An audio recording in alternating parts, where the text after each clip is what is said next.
हाँ कहो नताशा। हेलो कमाल, कहाँ हो तुम? तुमने मुझे बताया क्यों नहीं, कॉल क्यों नहीं की? मुराद कहाँ है? मुराद और मैं एक साथ ही हैं। पागल मत बनाओ कमाल। इस वक्त कहाँ हो? रजा ने बता दिया है मुझे। अदाना गए हो ना? जरा भी शर्म आ रही है तुम्हें ये बोलते हुए कि मुराद साथ है तुम्हारे? हाँ मुराद अदाना आया था, उसी को लेने आया हूँ। और ये अपनी फजूल की बकवास करना बंद कर दो, घर आकर बात करूंगा। हेलो, फोन काट दिया उसने।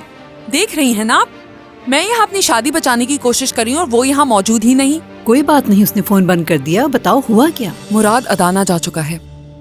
क्या मतलब तुम्हारा? क्या वाकई ऐसा है?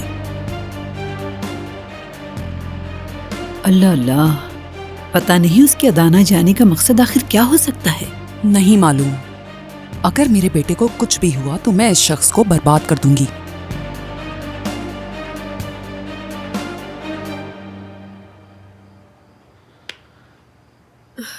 मुझे दिखाओ जरा, ज्यादा लग गई है शायद।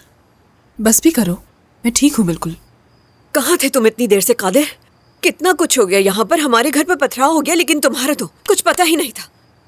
चले कहाँ गए थे तुम? नरगिस। हाँ कमाल। बेटा, अगर आप क्वालिटी एंटरटेनमेंट YouTube पे देखना चाहते हैं तो यू मस्ट सब्सक्राइब टू आन टीवीज़ YouTube चैनल। आन, a very happy first anniversary.